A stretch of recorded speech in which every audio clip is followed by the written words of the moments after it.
This is One on One.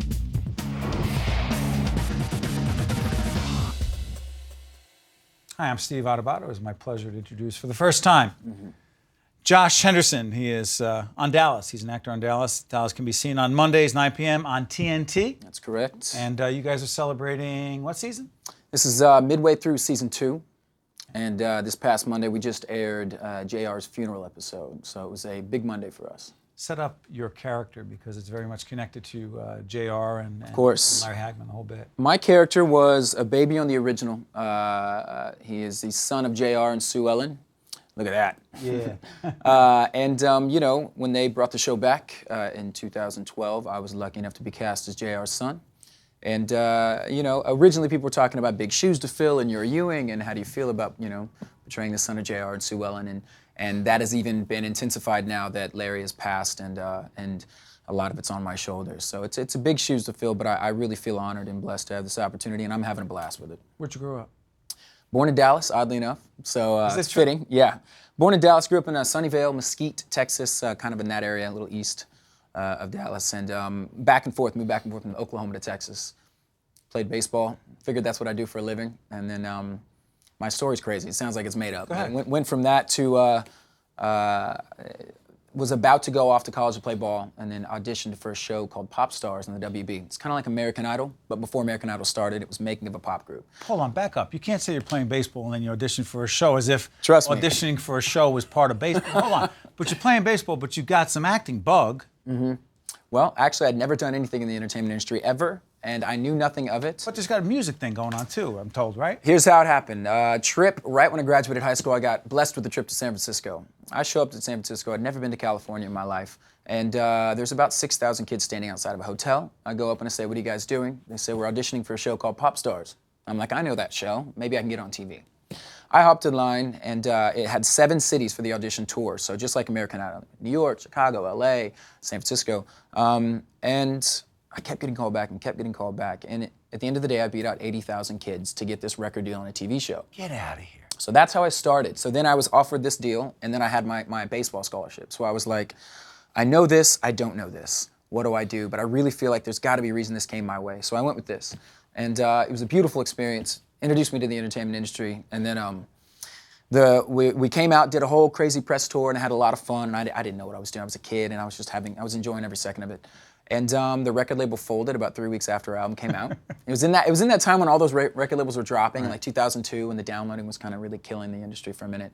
And so I was like, okay, maybe I'll just go back to college. And then a couple agents called. I didn't know what an agent was at the time, but I accepted their calls and met them excitedly because I figured maybe this will lead to something. Somebody wanted you. Yeah, and why not try it out? And it took about 3 weeks, and I got my first TV show and movie on the same day. So everything happened so fast for me. And I think it was good that I was so green and like just excited to be there, because I wasn't nervous, I wasn't scared. I just kind of showed up and had fun. And here I am 11 years later. It's interesting with the Dallas piece of it. Dallas originally came out in 1978. That's right. It's a massive, not forget about a hit, because a hit doesn't do justice to what Dallas really was. It was a part of the American mainstream, right? So at the time, right, you're what?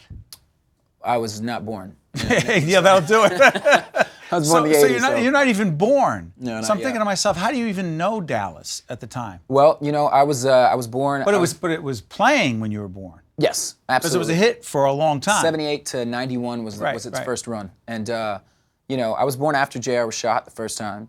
But I was sat down in front of the TV as a toddler, as a kid, because my Meemaw, it was her favorite show, bar none. She didn't miss an episode. My mother, you know, she was young when she had me, but it was a whole thing. I was always sat down to watch it. It was a big deal in our family.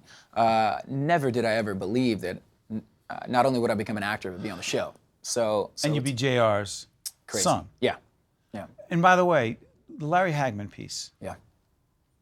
Describe your relationship with him. He was, you know, incredible person. He had this energy that just really, it was a beautiful thing. And when I met him in his, he had a big dinner for the new cast, to meet the old cast and to kind of, you know, introduce ourselves and try to get comfortable with each other before we shot the pilot episode of the new Dallas. I showed up and he shook my hand. He didn't know if I was going to play his son or Patrick's son, Bobby's son. Patrick Duffy. Yeah. And because we were both cast, it's really about the two sons coming up and feuding just like Bobby and JR did back in the day. It's like the new generations Do coming we have in. another shot? Sorry for interrupting. Do we have another shot, guys? I'm looking for another shot, but go ahead. It's okay. So the two sons. yeah, and he shook my hand and he basically said, whose bastard son are you? And I said, I'm your son, Dad. And he was like, we're in for a hell of a ride. And I said, I can't wait. Great. And you know, it's funny, he never really even gave me advice. He didn't say this is what a Ewing would do, this is who John Ross would be. He really trusted me and what I was hopefully bringing to the role of to play his son. And all he told me was have fun. He said, enjoy the was his ride, advice. have fun. He goes, every day I showed up on the set of Dallas, I had fun. Whether I was, backstabbing somebody or cheating on Sue Ellen or whatever I was doing, I really relished in it and enjoyed it. And the audience could see that. And that's why they hated me, but they loved to hate me. And I just, for me, it's just been, I took that advice, and every day I show up, I have a good time. There's an interesting quote about you in the character, not in real life. And you play John Ross, Yes. son of JR. Sexy bad guy that you can't get enough of, but you secretly root for. Mm-hmm. I mean, what guy wouldn't want that said about him, right? That's a pretty good title right there. They secretly root for. You know what? He has some opportunity to show heart, maybe unlike sometimes what JR was very, very ruthless. And my character's right up there, right in the same lane as him. But I actually, I was in love with the character in the first season, played by Jordana Brewster. She plays Elena. And so, we ended up, I proposed to her in the finale of season 1. She accepted my proposal. Next scene around, she found out that I'd been lying to her half the year, and then she said, "No way, I'm done." You were with cheating on her? Yes, but only for business. It's only It's business. only for moves. business. Yes, it doesn't Why count don't you when it's say for, that in the first place? It doesn't count when it's for business. You know what I mean? I mean, we're Ewings. We have to use whatever we can to achieve what we want. So and the Ewings have not evolved over the generations. it's like father, like son, pretty much. Was your dad proud of you in the show? He was. No, I meant JR. Yeah, no, of course. Of course. Yeah, no, it's Proud of you. I'm his son, tip Keeping to tail. up the tradition? Tip to tail. How hard is it for you? And I imagine you're a decent, guy who wants to do the right thing by the woman in your life. Sure. Whatever. Hard, just acting. Yeah, lots of fun. I enjoy it. I get to hang out with beautiful, talented ladies all the time on the show. We've got some amazing actresses, but in real life, I'm single. But I've always been a relationship guy. You are. Yeah, always. I was always in a Excuse me, relationship. there are 7 or 8 women who produce the show, all of whom at once Nice. asking me, what's the the ear? question, guys, you want me to ask? Jacqueline Velez, our producer, says, quote, tell him we are very attractive. No, she said, just tell him I am very attractive. Just Well, her. aren't you getting married, Jacqueline? I'm sorry, minor detail. Oops. But people want to know that. Do you care when people start asking you about your personal life? Seriously. It's almost to be expected when you're in front of a lot of people and your life is talked about or your show or whatever. So at the end of the day, privacy is kind of non-existent in my life. But anything that I can keep private, I try.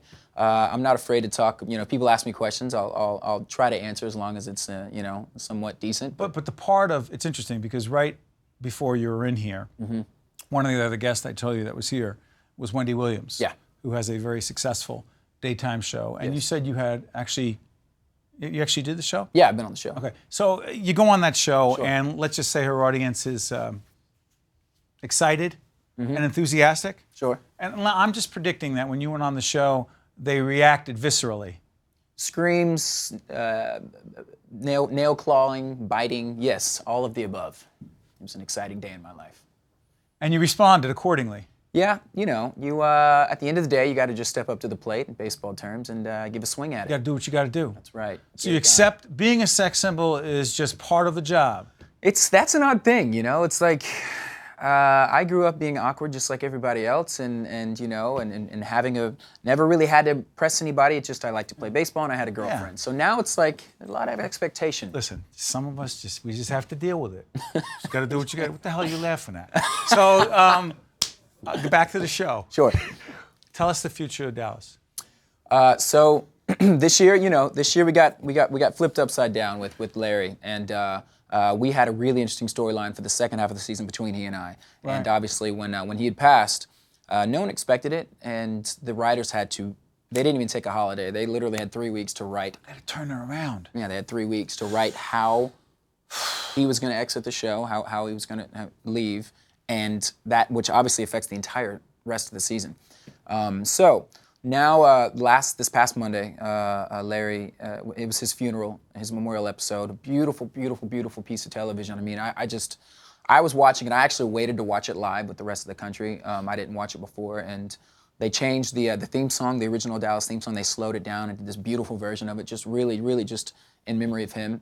And it was a beautifully shot and well-written and acted episode. So now we're going into what is now JR's master plan.